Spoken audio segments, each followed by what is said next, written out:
6 सीटों पर इंडिया गठबंधन हावी है। मिथिलांचल की 10 सीटों पर, जिसमें हाजीपुर को भी हम इंक्लूड कर रहे हैं और सारण को भी इंक्लूड कर रहे हैं। चाहे आप बेगूसराय कहिए, उजियारपुर कहिए, समस्तीपुर कहिए, मुंगेर कहिए, मुजफ्फरपुर कहिए, ये तमाम सीटें जो हैं वो इंडिया गठबंधन जीत रही हैं। 2014 में नरेंद्र मोदी इस देश के लिए एक होप थे, एक उम्मीद के रूप में नरेंद्र मोदी आए। 2019 में वही नरेंद्र मोदी जो है वो इस देश को एक एम्पावर्ड नेता के रूप में खुद को प्रस्तुत किए कि उनके बिना देश नहीं चल सकता है।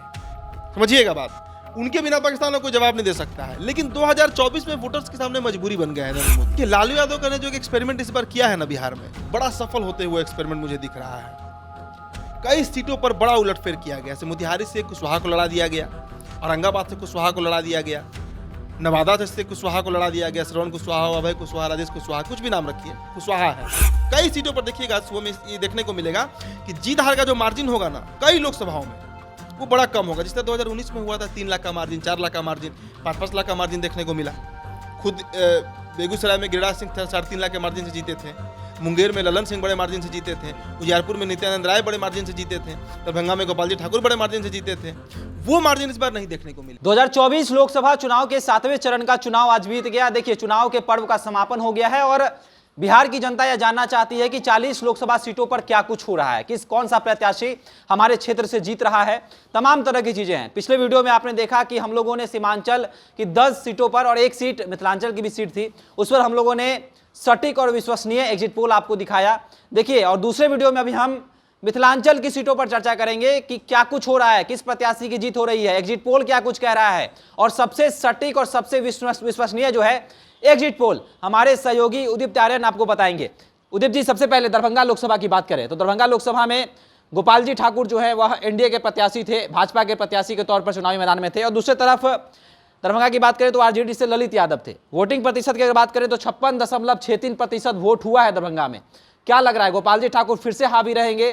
क्या एम्स का मुद्दा जो है वह प्रभाव नहीं डाल पाएगा? क्या गोपाल जी ठाकुर जो है अपने चेहरे पर वोट इस बार जीत जाएंगे, ललित यादव को पछाड़ देंगे? देखिए, दरभंगा में जीत जाएंगे गोपाल जी ठाकुर। एग्जिट पोल भी इस बात को अब कंफर्म कर रहा है कि गोपाल जी ठाकुर वहां पर निकल जाएंगे। ललित यादव वहां से जीतने वाले प्रत्याशी नहीं है और इसके पीछे कारण यही बना कि वहां से गलत प्रत्याशी को आरजेडी ने टिकट दे दिया। देखिए, पिछली बार वहां से अब्दुल बारी सिद्दीकी 2019 में लड़े, मिथिलांचल के और खासकर दरभंगा के बड़े नेता माने जाते रहे हैं। मुस्लिम बाहुल्य सीट है दरभंगा। इसके अलावा ब्राह्मणों की अच्छी खासी संख्या है, जो झा जी लोग हैं, मिश्रा झा है, ब्राह्मण की वहाँ बड़ी संख्या है। इसके अलावा अति पिछड़ा की भी वहाँ पर अच्छी खासी संख्या है। अगर मुस्लिम प्रत्याशी को दरभंगा से आरजेडी ने टिकट दिया होता तो शायद ये सीट भी आरजेडी निकाल ले जा रही होती। इस बार 2019 का समीकरण दूसरा था। शुभम, 2019 में मोदी लहर प्रचंड था, पुलवामा का मुद्दा था, सर्जिकल स्ट्राइक का मुद्दा था। नरेंद्र मोदी खुद एक बहुत देखिए, एक बार समझिए, 2014 में नरेंद्र मोदी इस देश के लिए एक होप थे, एक उम्मीद के रूप में नरेंद्र मोदी आए। 2019 में वही नरेंद्र मोदी जो है वो इस देश को एक एम्पावर्ड नेता के रूप में खुद को प्रस्तुत किए कि उनके बिना देश नहीं चल सकता है। समझिएगा बात, उनके बिना पाकिस्तान को कोई जवाब नहीं दे सकता है। लेकिन 2024 में वोटर्स के सामने मजबूरी बन गया है नरेंद्र मोदी। कोई अच्छा विकल्प नहीं है। कई ऐसी सीटें हैं, जिसमें दरभंगा भी एक सीट है जहां गोपाल जी ठाकुर के अलावा कोई बढ़िया विकल्प आरजेडी नहीं दे पाया, वो पार्टी नहीं दे पाई, राष्ट्रीय जनता दल। इस कारण चूंकि वो सीट आरजेडी को गया था, इसलिए हम आरजेडी पे ही चर्चा करेंगे।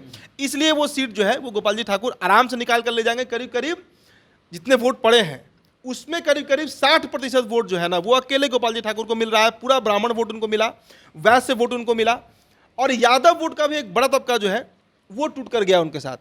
और मुस्लिम वोटर्स वहाँ पर उतने उत्साह में, उतने जोश में दरभंगा में ललित यादव के पक्ष में वोट नहीं किए हैं। ये भी एक बड़ा कारण बन रहा है, जो एग्जिट पोल बता रहा है कि दरभंगा सीट जो है वो आरजेडी लूज कर रही है और वहाँ से बीजेपी के गोपाल जी ठाकुर निकल रहे हैं। उजियारपुर की बात करें तो बीजेपी के लोकप्रिय नेता नित्यानंद राय चुनावी मैदान में थे एनडीए से, और दूसरी तरफ आरजेडी से आलोक मेहता थे। वोटिंग प्रतिशत की अगर बात करें तो दरभंगा का उजियारपुर का वोटिंग प्रतिशत जो है 56% रहा है। क्या लग रहा है, कोई फिर से नित्यानंद राय जो है सांसद बनने जा रहे हैं?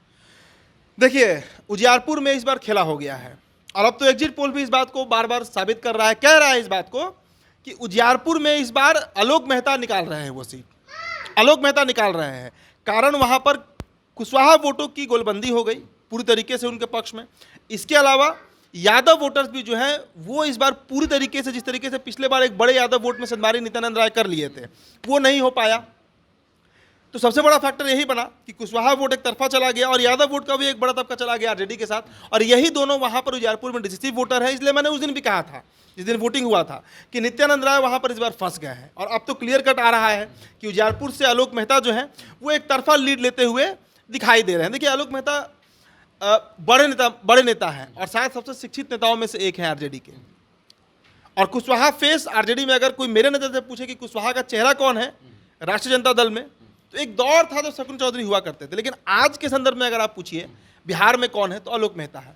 पहले इनकी चर्चा मोतिहारी लोकसभा लड़ने की हो रही थी, लेकिन उजियारपुर को इन्होंने पकड़ा, मेहनत किया, और उसी का परिणाम है कि अब ये बात हम कह रहे हैं आज 1 जून को, अब तो 2 दिन के बाद परिणाम सामने आ जाएगा।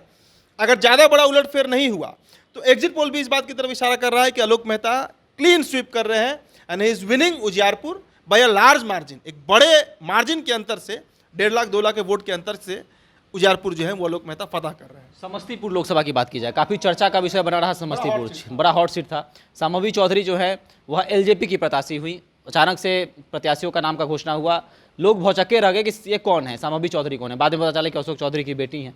सामने जो है महेश्वर हजारी के बेटे सन्नी हजारी थे, कांग्रेस से प्रत्याशी थे, और महेश्वर हजारी नीतीश कुमार के काफ़ी करीबी भी कहे जाते हैं, काफ़ी चहेते नेता कहे जाते हैं।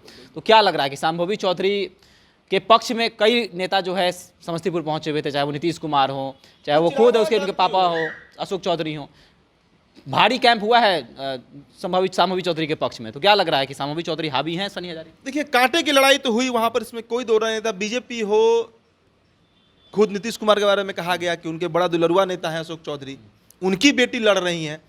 लेकिन ये भी समझना होगा कि सन्नी हजारी जिनके पुत्र हैं महेश्वर हजारी की, वो भी बड़ा दुलरुआ है नीतीश कुमार के। एनडीए ने तो एक लॉबी बनाया, एक चुनाव प्रचार किया। शांभवी चौधरी को सन्नी हजारी से करीब महीने दिन से अधिक समय भी मिला। सबसे अंतिम में सन्नी हजारी का नाम डिक्लेयर किया गया, मतलब चुनाव के 15-17 दिन 20 दिन पहले, नामांकन जब शुरू होने वाला था उसके जस्ट 1-2 दिन पहले सन्नी हजारी का नाम का घोषणा हुआ। समय कम मिला, लेकिन जैसा मैंने बताया कि समस्तीपुर का 2-3 विधानसभा आप पकड़िए, कुशेश्वर स्थान पकड़िए, अमन हजारी वहाँ से विधायक हैं, कल्याणपुर पकड़िए, वहाँ से खुद महेश्वर हजारी विधायक हैं, अशोक कुमार वहाँ से विधायक हैं जेडीयू के। ये लॉबी जो है ना, वो बड़ा तगड़े तरीके से काम किया सन्नी हजारी के पक्ष में। इसके अलावा पासवान वोटर भी इस बार सन्नी हजारी पर भरोसा कर लिए। लोगों में एक नाराजगी थी चिराग को लेकर कि भाई शांभवी चौधरी को क्यों टिकट दिया गया, सबसे अधिक चिराग को डैमेज करने में अशोक चौधरी काम किए। तो एनडीए का जो कैडर वोट था वही नहीं आ पाया शांभवी चौधरी के साथ, और इसके अलावा जेडीयू का कैडर वोट था वो भी शांभवी चौधरी के साथ नहीं आ पाया। तो हम अब एग्जिट पोल में ये बात कह सकते हैं, जो हमारे पास रिपोर्ट है, हो सकता है और चैनल्स पे और आपको अलग अलग रिपोर्ट दिखे, सन्नी हजारी जो है वो वहां पर जीत रहे हैं, भले ही कम मार्जिन से जीते, लेकिन समस्तीपुर में लीड लेते हुए, आगे बढ़ते हुए, जीतते हुए दिख रहे हैं सन्नी हजारी। बेगूसराय लोकसभा की बात की जाए, एनडीए से बीजेपी से गिरिराज सिंह थे, और गिरिराज सिंह काफ़ी हिंदुत्व चेहरा, हिंदुवादी चेहरा। बेगूसराय में गिरिराज सिंह का काफ़ी विरोध भी हुआ, काफ़ी वीडियोज भी सामने आए, एंटी कमेंसी भी था। और सीपीआई से जो थे वो अवधेश राय थे, क्या यादव चेहरा। तो क्या लग रहा है कि गिरिराज सिंह का जो विरोध हुआ, क्या वही चीज़ चुनाव में भी देखने को मिला, या फिर मतदान में भी देखने को मिला? देखिए, लालू यादव का ने जो एक एक्सपेरिमेंट इस बार किया है ना बिहार में, बड़ा सफल होते हुए एक्सपेरिमेंट मुझे दिख रहा है। कई सीटों पर बड़ा उलटफेर किया गया, जैसे मोतिहारी से कुशवाहा को लड़ा दिया गया, औरंगाबाद से कुशवाहा को लड़ा दिया गया, नवादा से कुशवाहा को लड़ा दिया गया, श्रवण कुशवाहा, अभय कुशवाहा, राजेश कुशवाहा, कुछ भी नाम रखिए, कुशवाहा है। सुपौल से चंद्रहास चौपाल को लड़ा दिया गया, अनुसूचित जाति है जबकि वो रिजर्व सीट नहीं है। इस तरह का एक बड़ा एक्सपेरिमेंट इस बार किया गया। और वैसे ही एक्सपेरिमेंट में एक सीट है बेगूसराय, जिसको कहा जाता है कि भूमिहार बाहुल्य है, लेकिन वहाँ से यादव को इस बार लालू यादव ने चुनाव लड़ाया है। और इसका बड़ा फायदा इस बार एग्जिट पोल भी यह बता रहा है कि बेगूसराय में इस बार लाल सलाम हो सकता है। बेगूसराय गिरिराज सिंह हार रहे हैं। अब हम ये बात कह सकते हैं, एग्जिट पोल में खुलकर कह सकते हैं, मार्जिन कम बेसी हो सकता है, लेकिन जीत की संभावना अगर आप पूछे तो अवधेश राय का। देखिए, भूमिहार है बेगूसराय में, हम इस बात से इनकार नहीं कर रहे हैं, लेकिन वहां पर भूमिहार भी वाम में बड़ी संख्या में आपको जुड़े हुए लोग हैं। लेनिनगढ़ कहा जाता है बेगूसराय को। तो पूरा अति पिछड़ा, पूरा यादव, और वाम का जो अपना एक कैडर वोट है वो सारा वोट गया है अवधेश राय के साथ। पिछले बार याद कीजिए क्या हुआ था, कन्हैया के साथ गया था, लेकिन कन्हैया खुद भूमिहार थे, तो यादव वोट और मुसलमान वोट चला गया था तनवीर हसन के साथ। इस बार कलेक्टिव तौर से वो सारा वोट जो है ना वो अवधेश राय को मिल रहा है।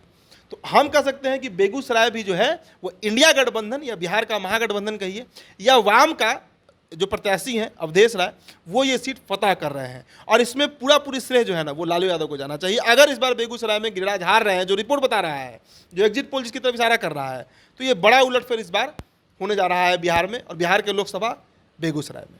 मुंगेर लोकसभा की बात करें तो मुंगेर लोकसभा भी काफ़ी चर्चा का विषय बना बिहार में। फॉरवर्ड अगरा और पीछा की लड़ाई कहा जाने लगा मुंगेर में। अशोक महतो, लोग कह रहे थे कि गैंगस्टर की पत्नी है अनीता देवी, चुनावी मैदान में आ गई हैं। दूसरी तरफ ललन सिंह, नीतीश कुमार के काफ़ी करीबी नेता, जदयू के काफ़ी कदावर नेता। क्या लग रहा है कि ललन सिंह सांसद भी रहे हैं मुंगेर के इस बार, पिछले बार, तो ललन सिंह हावी हैं अशोक महतो की पत्नी पर? देखिए वहाँ से मैंने वीडियो किया था जिस दिन मुंगेर का वोटिंग हुआ था, मैंने उस पर भी एक स्टोरी ब्रेक किया था। पूरी तरीके से आप खड़गपुर पकड़िए, जमालपुर पकड़िए, टाल का इलाका पकड़िए, मोकामा का इलाका पकड़िए, हाथीदह का इलाका पकड़िए, लखीसराय का इलाका एक पकड़िए, पूरे मुंगेर से जो रिपोर्ट आया, बूथ से जो रिपोर्ट आया था, वो यही हुआ था कि अगड़ा पिछड़ा का लड़ाई हो गया था। अनिता देवी का विवाद भी हुआ, मारपीट का मामला भी सामने आ गया था। वोटर्स वहाँ के जो खासकर जो धानुक वोटर हैं बड़ी संख्या में है। मुंगेर लोकसभा में धानुक वोटर बड़ी संख्या में है, कुर्मी वोटर बड़ी संख्या में है, कुशवाहा वोटर बड़ी संख्या में है, अति पिछड़ा वोटर वहाँ बड़ी संख्या में, वो सारा वोट गया अनिता देवी को। तो इस बार ललन सिंह के लिए वो सीट फंस गया है। इस बार नहीं कोई कह सकता है, कोई एग्जिट पोल अगर कह रहा है कि ललन सिंह एक तरफा जीते हैं तो वो गलत कह रहा है। मुंगेर में अनिता देवी इस बार विनिंग कैंडिडेट है, जान लीजिए। और ये एक्सपेरिमेंट भी लालू यादव ने ही किया, जैसे मैंने बताया ना, बेगूसराय में किया उन्होंने, औरंगाबाद में किया, नवादा में किया, मोतिहारी में किया, कई सीट सुपौल में किया। वही एक्सपेरिमेंट मुंगेर में किया गया। बुमियारों का सीट लालू ने उतारा। इस बार धानुक समाज से आने वाले अनिता देवी को अशोक महतो की पत्नी, दुर्दांत अपराधी की पत्नी, शादी हुआ यही करौटा मंदिर, बाढ़ का जो करौटा मंदिर है वहीं पर, वो स्टोरी भी हमने ब्रेक किया था। और उसका फायदा अब आरजेडी को मिलते हुए दिख रहा है कि जदयू के पूर्व राष्ट्रीय अध्यक्ष, कद्दावर नेता जदयू के ललन सिंह जो है, राजीव रंजन सिंह और ललन सिंह वहाँ से हार रहे हैं, जो एग्जिट पोल बता रहा है, जो बूथ से रिपोर्ट आया है, सैंपल रिपोर्ट बता रहा है। और वहाँ से अनिता देवी जो है मुंगेर निकालते हुए दिख रही हैं। माँ सीता की जन्मभूमि सीतामढ़ी का है। चुनाव के तारीखों के ऐलान से पहले प्रत्याशियों का ऐलान हो जाता है। देवेश चंद्र ठाकुर को जो है नीतीश कुमार घोषणा कर देते हैं कि वहाँ से लड़ रहे हैं चुनाव। दूसरी तरफ आरजेडी अर्जुन राय को काफ़ी दिनों बाद जो है टिकट मिलता है, नाम उनका अनाउंस होता है, समय भी मिला देवेश चंद्र ठाकुर को। सीतामढ़ी के वोटिंग प्रतिशत की बात की जाए तो 57.55% रहा। क्या लग रहा है, देवेश चंद्र ठाकुर को अधिक समय मिल गया? क्या देवेश चंद्र ठाकुर ने बाजी मार लिया है, अर्जुन राय पिछड़ गए हैं? बिल्कुल पिछड़ गए हैं अर्जुन राय।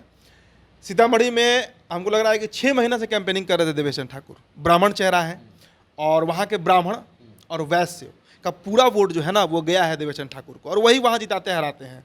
हालांकि 2009 में वहाँ से अर्जुन राय सांसद रहे हैं, पूर्व सांसद रह चुके हैं उस इलाके सीतामढ़ी से, लेकिन बावजूद इसके मेहनत किया अर्जुन राय ने। लेकिन अगर एग्जिट पोल पूछेगा कि कौन जीत रहा है तो करीब 55% से 56% वोट प्रतिशत अकेले देवेश चंद्र ठाकुर को मिल रहा है। 40% के आसपास वोट शेयर जो है ना वो अर्जुन राय को मिल रहा है, और बाकी जो 3-4% है उसमें जो और भी प्रत्याशी वहाँ पर थे, निर्दलीय कई प्रत्याशी लड़ रहे थे, उनमें वो वोट जाएगा। लेकिन अगर जीत कौन रहा है, हार कौन रहा है पूछिएगा तो मेरा जो अपना अनुभव है, जो मेरा अपना रिपोर्ट वहाँ से हमको आया है सीतामढ़ी के सभी जगहों से, इस बार एक ब्राह्मण देवेश चंद्र ठाकुर जो है जदयू से हैं, नीतीश कुमार के बड़ा करीबी हैं, वो इस बार सीतामढ़ी निकालते हुए दिख रहे हैं। सुबह मधुबनी मिथिला का क्षेत्र कहा जाता है। वोटिंग प्रतिशत बात की जाए मधुबनी की तो 52.20% रहा। अशोक यादव जो हैं सिटिंग सांसद वहाँ से चुनाव लड़ रहे थे, और आरजेडी से अली अशरफ फातमी। अशोक यादव को अपने पिता का साथ कितना मिला, पिता का वोट कितना मिला, क्या लग रहा है मधुबनी की लड़ाई क्या कुछ कहती है? देखिए वहाँ कांटे की लड़ाई थी। हुकुमदेव नारायण यादव वहाँ के सबसे बड़े यादव नेता हैं, और हर बार वहाँ का यादव जो है वो बीजेपी के साथ जुड़ा रहा, कारण हुकुमदेव नारायण यादव बने। पूर्व में भी जिस पार्टी में वो थे वहाँ पर भी हुकुमदेव नारायण यादव, मधुबनी में उनका पकड़ है, और उसका फायदा उनके बेटे अशोक यादव को 2019 में भी मिला और इस बार भी मिलते हुए दिख रहा है। यादव वोट देखिए, मधुबनी का समीकरण है कि जब तक वहाँ यादव वोट नहीं टूटेगा तब तक वहाँ पर बीजेपी एनडीए जदयू जो लड़े वहाँ से एनडीए से वो जीतेगी, पक्के तौर पर जीतेगी। और 2019 में भी वही हुआ, 14 में तो खुद हुकुमदेव नारायण यादव जीते थे। और इस बार भी जो रिपोर्ट अब तक आया है, अली अशरफ फातमी वहाँ पर जीत रहे हैं, हम इस बात से इनकार नहीं करेंगे, लेकिन चांसेस कम है। एग्जिट पोल जो बता रहा है कि वहाँ से अशोक यादव लीड ले रहे हैं, अशोक यादव जीत रहे हैं मधुबनी। बहुत इसमें उलट पलट नहीं होने जा रहा है। ये जो हम बता रहे हैं एग्जिट पोल से बहुत ज़्यादा ऊपर नीचे, 4 जून को तो क्लियर हो जाएगा। लेकिन वहाँ से अभी तक जो हमारे पास मेरा जो अपना सैंपल बता रहा है, मेरा जो अपना सर्वे बता रहा है, मधुबनी के जो स्थानीय पत्रकारों से मेरी बातचीत हुई, वहाँ के जो लोकलाइट से बातचीत हुई, अशोक यादव इज़ विनिंग मधुबनी लोकसभा। मुजफ्फरपुर की काफ़ी चर्चा हुई, सिटिंग सांसद का टिकट काटकर हारने वाले प्रत्याशी को टिकट भाजपा ने थमा दिया। क्या लग रहा है कि अजय निषाद क्या भारी पड़ेंगे मुजफ्फरपुर में? अजय निषाद ने पार्टी से इस्तीफा भी दे दिया, गठबंधन ज्वाइन कर लिया, तो क्या लग रहा है राजभूषण निषाद के लिए अजय निषाद कितना भारी पड़ेंगे? महागठबंधन के जो प्रत्याशी अजय निषाद, राजभूषण जो है उनको एनडीए से टिकट मिला, तो क्या कुछ लग रहा है अजय निषाद को लेकर? देखिए 2019 में राजभूषण निषाद लड़े थे वीआईपी के सिंबल पर मुजफ्फरपुर और हार गए थे, और अजय निषाद बीजेपी के टिकट पर लड़कर जीत गए थे, लेकिन उनके खिलाफ वहाँ पर एंटी इनकम्बेंसी था। और इस बार वहाँ के वोटर्स में बड़ी कन्फ्यूजन था इस बात को लेकर कि एक तरफ अजय निषाद है जिनके खिलाफ एंटी इनकम्बेंसी है, उनको वोट करें, कि राजभूषण निषाद चौधरी को वोट करें जो पिछले बार हारे हैं। आपको मैंने बताया भी था, उस समय हमने स्टोरी भी किया था कि मुन्ना शुक्ला ने एक भूमिहारों की बैठक की थी मुजफ्फरपुर में, वोटिंग के ठीक 3 दिन पहले, इसमें अजीत शर्मा भी शामिल हुए थे, और ये तय किया गया था कि मुजफ्फरपुर के भूमिहार जो है वो अजय निषाद को वोट करेंगे, और वैसा हुआ भी। और यही कारण है कि अजय निषाद वहाँ पर अब जीतते हुए दिख रहे हैं। देखिए सिर्फ मल्लाहों के वोट से, मल्लाह बाहुल इलाका है, हम मानते हैं कुठनी विधानसभा हो वो इलाका मल्लाह बाहुल है। इसके अलावा जो आपको उधर केवटी का इलाका है वो सब इलाका मुजफ्फरपुर का जो है वो मल्लाहों का है। लेकिन अगर प्रॉपर पूछे कि सबसे ज़्यादा वोट किसका है मुजफ्फरपुर में, तो उसे भूमिहारों की राजधानी भी कही जाती है। तो भूमिहार जिधर वोट करेगा, तो इस बार वैशाली और मुजफ्फरपुर दोनों जगहों पर जो भूमिहार है ना, वो महागठबंधन को वोट किए हैं मुन्ना शुक्ला के चलते। इसलिए अजय निषाद वहाँ पर विनिंग कैंडिडेट बनकर उभर रहे हैं। एग्जिट पोल इस बात को क्लियर संकेत कर रहा है कि वहाँ से मुजफ्फरपुर लोकसभा से मुन्ना शुक्ला के कहने पर भूमिहारों ने जो वोट किया है अजय निषाद के पक्ष में, देखिए अजय निषाद का वैसे भी बड़ा पकड़ है उस इलाके में, उनके पिता भी वहाँ से सांसद रहे हैं और हर बूथ का उनको जानकारी है। ये बड़ा फायदा किया इस बार कांग्रेस प्रत्याशी अजय निषाद को, और हर बार उनको फायदा करता है। तो कहीं बीजेपी के लिए सीट भारी तो नहीं पड़ गया टिकट काटना अजय निषाद का, क्योंकि सभी का टिकट उन्होंने रिपीट किया था। सिर्फ 3 प्रत्याशियों का टिकट कटा था वहाँ से, एक ससाराम से कटा छेदी पासवान का, बक्सर से कटा अश्विनी चौबे का, और फिर यहाँ से कटा मुजफ्फरपुर से अजय निषाद का। लेकिन बाकी जगहों का समीकरण अलग है। अजय निषाद का टिकट काटना बीजेपी के लिए भारी पड़ा है। अजय निषाद इस बार कांग्रेस के सिंबल पर मुजफ्फरपुर जीतने जा रहे हैं, जो रिपोर्ट आया है। कारण मल्लाह वोट, अति पिछड़ा वोट और ये भूमिहारों का वोट एक साथ जो पड़ा है ना, वो फैक्टर बन रहा है कि मुजफ्फरपुर से अजय निषाद जो है वो जीत रहे हैं। सारण लोकसभा की बात की जाए, बीजेपी से राजीव प्रताप रूढ़ी, मिथिला का सीट नहीं है, मिथिला का सीट नहीं है बिल्कुल। राजीव प्रताप रूढ़ी भाजपा से और आरजेडी से रोहिणी आचार्य, काफ़ी गर्मा गर्मी रहा सारण लोकसभा में। वोट प्रतिशत की बात की जाए तो 54.50% वोट हुआ है। क्या लग रहा है कि रोहिणी आचार्य जो है, लालू यादव का नाक का सवाल भी है, कहा जा रहा था कि सारण लोकसभा जो है लालू प्रसाद यादव का नाक का सवाल हो गया है, तो क्या लग रहा है रोहिणी आचार्य जीत रही हैं सारण लोकसभा? काफ़ी मेहनत हुआ है रोहिणी आचार्य का। कई तरह का विवाद भी हुआ था यादवों को लेकर, जो मारपीट हुआ, हिंसा हुआ, 2 यादवों की जान भी चली गई, एक बड़े नाजुक स्थिति में अभी भी अस्पताल में ही है शायद, वो तो खबर आई है। देखिए वहाँ पर कांटे की लड़ाई तो हो गई, इसमें कोई दो राय नहीं है कि रोहिणी आचार्य ने एक बड़ा टफ फाइट दिया राजीव प्रताप रूढ़ी को। 4 बार से सांसद हैं वहाँ पर, पहले भी जीत चुके हैं, 14 भी जीते, 19 भी जीते।